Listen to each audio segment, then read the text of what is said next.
Welcome শিক্ষার্থী বন্ধুরা, এই ক্লাসে আমরা ইলেকট্রনিক ব্যাংকিং এর গুরুত্ব সম্পর্কে জানবো। এটি কেন ইম্পর্টেন্ট। এখন দেখো, এই ইলেকট্রনিক ব্যাংকিং এর গুরুত্ব না দুটি পক্ষ থেকে হতে পারে। একটা ব্যাংকিং সার্ভিসে কে থাকে, ব্যাংকার থেকে গ্রাহক থাকে। সো দুজনেরই এন্ড থেকে কিন্তু কিছু না কিছু গুরুত্ব রয়েছে। আমরা প্রথমে দেখবো ব্যাংকারদের প্রতি গুরুত্ব, বা ব্যাংকাররা কিভাবে ইলেকট্রনিক ব্যাংকিং থেকে বা ভ্যালু পেয়ে থাকে আর কি। দেখো, উন্নত সেবা প্রদান। ইলেকট্রনিক ব্যাংকিং ব্যবস্থায় এই ব্যাংকিং ব্যবস্থা প্রবর্তনের ফলে গ্রাহকদের উন্নত মানের সেবা দেওয়া সম্ভব হচ্ছে।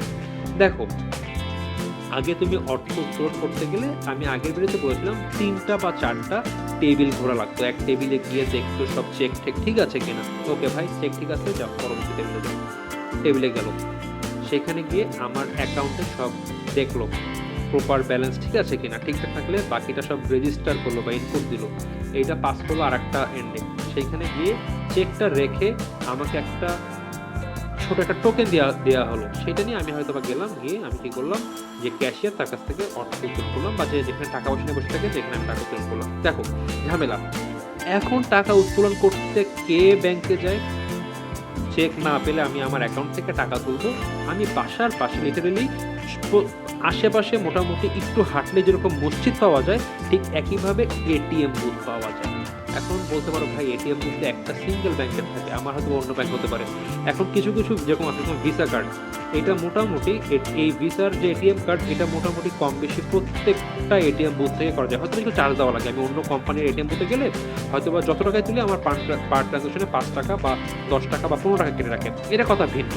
কিন্তু দেখো, আমি যখন তখন টাকা তুলতে পারছি। এই যে আমি গিয়ে আধা ঘন্টা 40 মিনিট খরচ করবো, এর থেকে তো ভাই 15 টাকা খরচ করা বেটার, তাই না? আমি যাচ্ছি এটিএম কার্ড থেকে যখন তখন টাকা তুলতে পারছি। ইভেন এখন যেটা হয়েছে আমাদের দেশে বিভিন্ন ব্যাংকিং প্রতিষ্ঠান যেটা করছে বিকাশের সাথে, বিকাশ কিন্তু এখন সবাই চালায় লিটারেলি দেশে কম বেশি। সো একটা ব্যাংক অ্যাকাউন্ট থেকে বিকাশে অ্যাকাউন্ট অর্থ ট্রান্সফার করা যায়। আর বিকাশে ট্রান্সফার করা গেলে বাসার পাশে যেই ইসের দোকানটি আছে, যারা ফ্লেক্সিলোডের, সে ফ্লেক্সিলোডের দোকান থেকে আমরা টাকা তুলতে পারবো। সো দেখো, একদম উন্নত মানের সেবা দেওয়া প্রদান হচ্ছে, যেটা আগে কিন্তু পসিবল ছিল না। প্রশাসনিক ব্যয় হ্রাস। দেখো, আধুনিক প্রযুক্তি ব্যবহারে জনশক্তি কম প্রয়োজন হয় এবং তাই ব্যয় হ্রাস পায়। দেখো, টাকা তুলতে গিয়ে 4টা যে আমরা টেবিলে গেলাম বা ডেস্কে গেলাম, 4টা মানুষ ছিল, কিন্তু এই একটা চেক এখন মাত্র একজন ব্যক্তি বসে একটা কম্পিউটারে ইনপুট দিলে কিন্তু সে সকল ইনফরমেশন কাজ করে ফেলতে পারতেছে। তো দেখো, মানুষ কিন্তু কম লাগতেছে প্রথমত। দ্বিতীয়ত, এই যে বললাম কয়েক শত শত বা হাজার হাজার রেজিস্টার জমা হয়ে থাকে, এইগুলা ভাই কিনতে বা এইগুলা সংরক্ষণ করতেও তো অর্থ লাগে, তাই না? কিন্তু এখন কি কিছু লাগতেছে? একটা সিঙ্গেল সফটওয়্যার ক্রিয়েট করে নাও, এইটা আগামী বছরের পর বছর সার্ভিস দিয়ে যাবে। সব ডেটা মানে স্টোর করা থাকবে, পরিবেশ সুন্দর হচ্ছে, কাগজপত্র কেনা রাখা বা মানুষ দিয়ে সব দেখে শুনে রাখা কিছুই লাগছে না, খুব কম খরচে কাজ হয়ে যাচ্ছে। বিবিধ আয় বৃদ্ধি। ইলেকট্রনিক ব্যাংকিংয়ের সুবাদে ডেবিট কার্ড, ক্রেডিট কার্ডের ইত্যাদি দ্বারা অতিরিক্ত আয় করা সম্ভব। এখন দেখো, ব্যাংক যত বেশি সার্ভিস দিচ্ছে, স্বাভাবিকভাবে তারা কিন্তু প্রত্যেকটা সার্ভিসে চার্জ ধরছে। তো যত বেশি সার্ভিস তত বেশি চার্জ বা তত বেশি আয় বৃদ্ধি।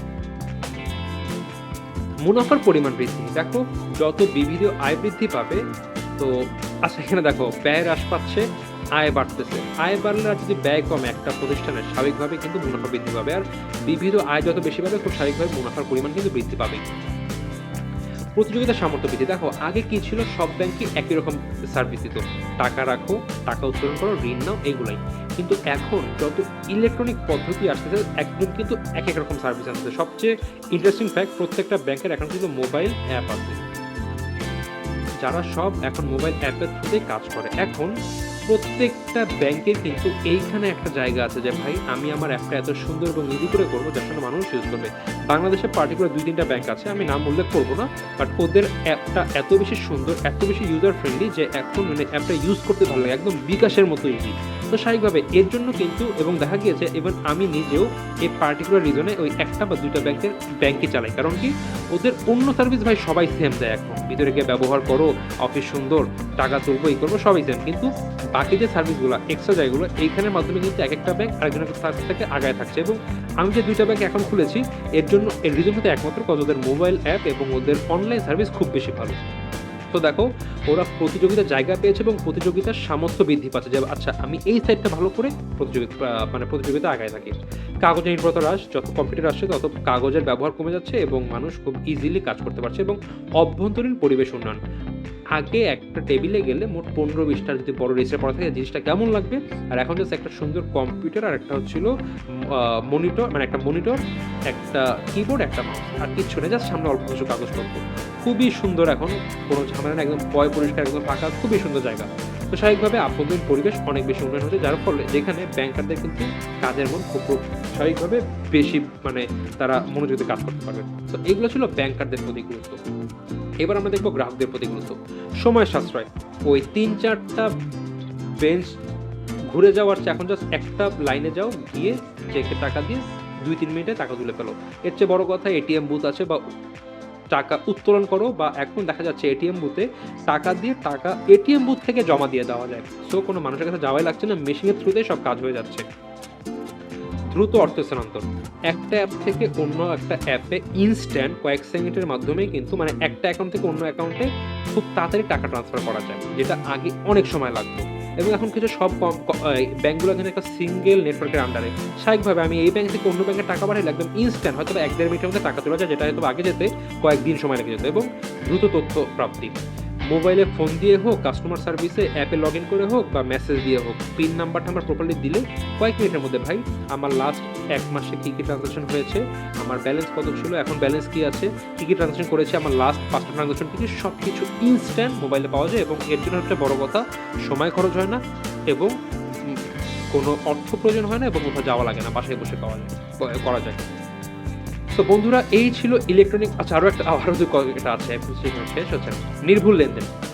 তো সব কিছু এখন যেহেতু অটোমেটেড, আগে একটা ভুল হওয়ার চান্স ছিল, কিন্তু এখন কিন্তু সেই চান্সটা আর নাই, একদম সব নির্ভুল পাওয়া যায়। আগে যদি একটা ব্যালেন্সে এদিক সেদিক হতো, 2টি ব্যাংকের, হয়তো বা গ্রাহকের ব্যালেন্সে ভুল, ব্যাংকের ব্যালেন্সে ভুল, অনেক ঝামেলা হতো মিলাতে, বাট এখন কোনোই ভুল হওয়ার প্রয়োজন নেই, সব ইলেকট্রনিক বা অটোমেটেড এবং বিভিন্নমুখী সেবা প্রাপ্তি। আমি যে ব্যাংকের অ্যাকাউন্টটা চালাই, ব্যাংকের অ্যাকাউন্টেই বসে ডিপিএস এবং এফডিআর করা যায়, যাওয়া লাগে না, জাস্ট অ্যাকাউন্টে টাকা থাকলে অ্যাপে বসে বসে করা যায়। দেখো এই যে একটা সার্ভিস, এটা কি আগে পসিবল ছিল? আগে কি হতো, ব্যাংকে যাও, গিয়ে কাগজপত্র সাইন করো, সব কিছু করে হয়ে গেল। বাট এখন আমার অ্যাকাউন্ট মানে আমার অ্যাপে অন্য কেউ ঢুকতে পারবে না। তো আমার অ্যাপে ঢুকে যখন আমি কোনো নির্দেশনা দিব, ব্যাংক ওইভাবে সব সিস্টেমে করে ফেলবে, আচ্ছা অমুক ব্যক্তি একটা ডিপিএস করলো বা এফডিআর করলো। মানে দেখো এখন এই জিনিসগুলো আমি মোবাইলে বসে করতে পারছি। তো বিভিন্ন রকম সেবা পাওয়া যাচ্ছে, এবং এর বাইরেও হাজার আমি গ্যাস বিল, বিদ্যুৎ বিল, পানি বিল সব কিছু এখন মোবাইল অ্যাপে বসে কিন্তু পে করতে পারছি। তো বন্ধুরা, এই ছিল ইলেকট্রনিক ব্যাংকিংয়ের প্রতি গুরুত্ব ব্যাংকারের প্রতি এবং গ্রাহকের প্রতি। এই ভিডিওতে এই পর্যন্ত, দেখা হবে পরবর্তী ভিডিওতে।